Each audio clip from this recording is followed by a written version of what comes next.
Mister, if you get a chance here, I mean, just come forward and there's a pen attached here, I believe, and we're going to send the letter off tomorrow morning to PM.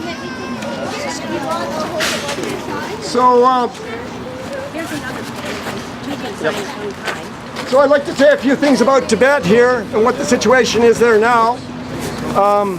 As of this morning, when I looked online, they said there's 107 people who have set themselves on fire.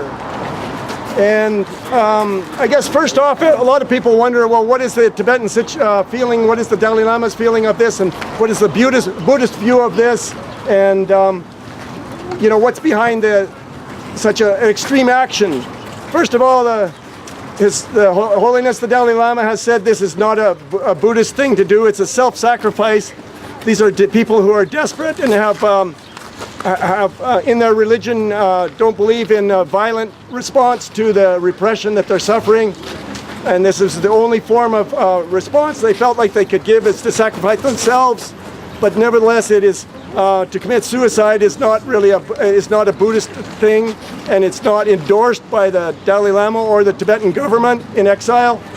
But it's coming from people who are under extreme conditions and really feel like they have no alternative. And I think, as said in the letter, if one or two or three people did this, then we'd feel that this was maybe something to do with their own personalities. But since we see 107 people doing this, we know that there's a much bigger context to this, and obviously there's something pushing these people. It's a very extreme thing. It's something I personally wouldn't want to do myself, or I can't imagine any Canadians doing this, or 100 Canadians doing this. These are people who are under conditions that are unbearable for them. And if you look at the photographs here that we brought today, there's 100 photographs here. And you can see that in the media often is reported that monks and nuns are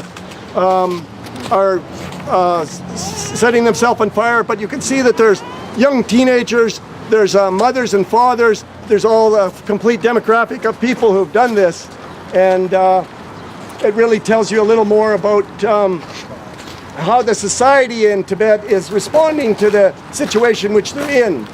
Now, about the situation that they're in Tibet, you know, most of you maybe know that in 1949-50, Tibet was invaded by China. At the same time, Mao Zedong decided to invade Tibet and Inner Mongolia and East Turkestan. And similar situations have happened in those areas as well. A genocide in 1960, the International Court of the Jurists declared that there had been genocide committed in Tibet. A million people have been killed there. And presently, there are more Chinese in Tibet than there are Tibetans. So they're a minority in their own country. And in Tibet, the people are feeling disillusioned and desperate. All the jobs are being taken by the Chinese people. Can you imagine if suddenly our country was taken over? The older people, some of the younger people speak Mandarin or are learning Mandarin, but they speak with a heavy accent, of course. They're Tibetans. They speak a different language totally. It's not related to Chinese. The older people can't go to the library, they can't go to the hospital, they can't go any public institution and not have to have an interpreter with them. And this is in the country they've lived all their lives, where they used to go to a public institution before, and of course they felt at home. And now there are people who are of a different race and different language and different culture running their country, and they feel totally estranged. And I say the young people or most people are having a hard time finding jobs. 90% of Tibetans live in the countryside, and so they are not in touch with the mainstream of what of the outer world, or what goes on with mainstream Chinese culture either.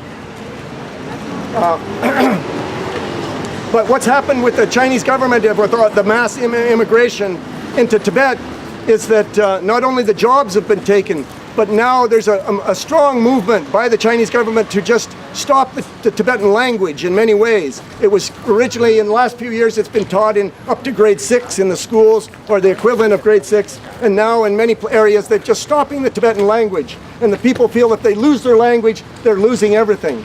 Also, although public demonstration of religion is allowed in Tibet, the visuals are very good. If you go to Tibet, it looks like everything's okay, but there's the teachings in the monasteries has been stopped, and often in the monastery, every monastery now has a jail in it and has a Communist Party member running the monastery, and police at the monastery. So the monasteries are all controlled like that, and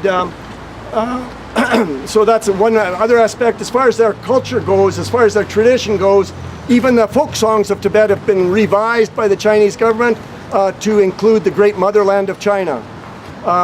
Most Chinese people too, when you can talk to them about this issue, don't want to talk about it because they're coming from a controlled environment. And they'll say, though, if pressed, that Tibet belonged to China since the 12th century. But actually, in fact, what happened in the 12th century is the Mongolians took over China, and the Mongolians were not Chinese. They did not like Chinese. They controlled China at that time. So some people have said it's like in the Commonwealth, the British took over New Zealand, colonized New Zealand and Canada, and now Canada belongs to New Zealand. It just doesn't make sense.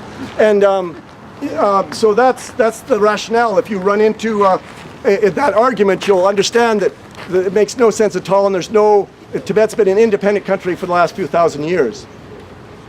But more than just the restriction of language and employment, etc., there's been a massive military presence throughout Tibet, and this is causing a lot of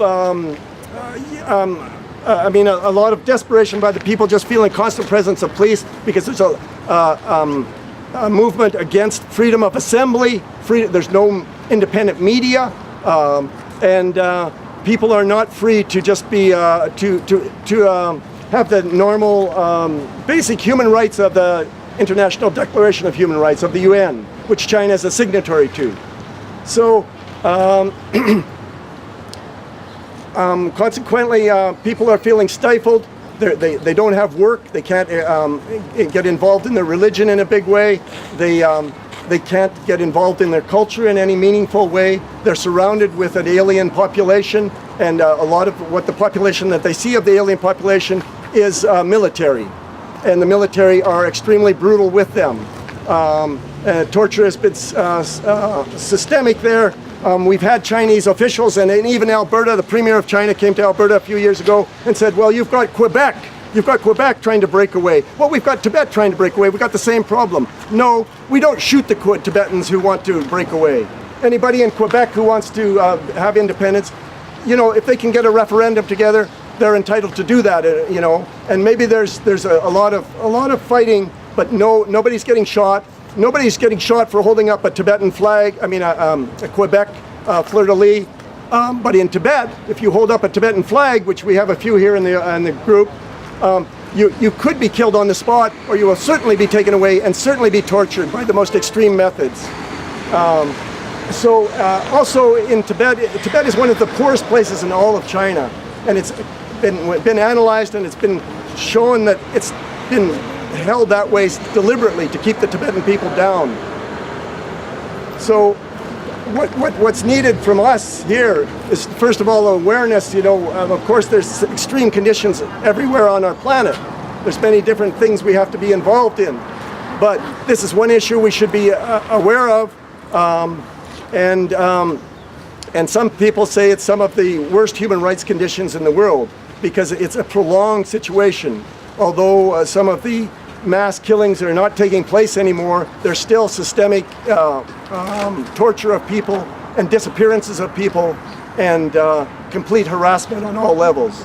So we need to, we're signing a letter to the Prime Minister here, and I hope everybody can sign it before we leave today. Also, if you can get a chance to write a letter to the Minister of Foreign Affairs, or if you ever get a chance to engage in any kind of conversation about this, maybe I've given you a few details of what the nature of the situation is, and I hope that we all can do a little bit for this cause and help change it. I always think it's symbolic that Tibet is the highest elevation, the highest elevation on the planet. And it's quite interesting, this symbology, because the Tibetan culture is very in the best part of Tibetan culture, very elevated culture and very superior wisdom in many ways. I mean, a very great wisdom, I should say. And the Tibetan people are an indigenous people. It's one more indigenous people that we have a long history of cultural genocide in our own country here, and but we're not killing people on the spot. Although there's lots of, you know, it's not a competition about that or anything. I think we have to, anytime there's injustice, we have to speak out about it. And there's lots of injustice in our country going on here, in Alberta and in our country across the board. And I found when I speak to Chinese people, I usually, if I want to try to engage in a conversation with them, I tell them about the failings of our own democracy here and of our great neighbor next door, of all the woes around the world that's been created by the United States and by the superpowers, period. So it's not a contest. It's not that we're better than anybody else. We're all individuals working for, the freedom and dignity of human beings everywhere.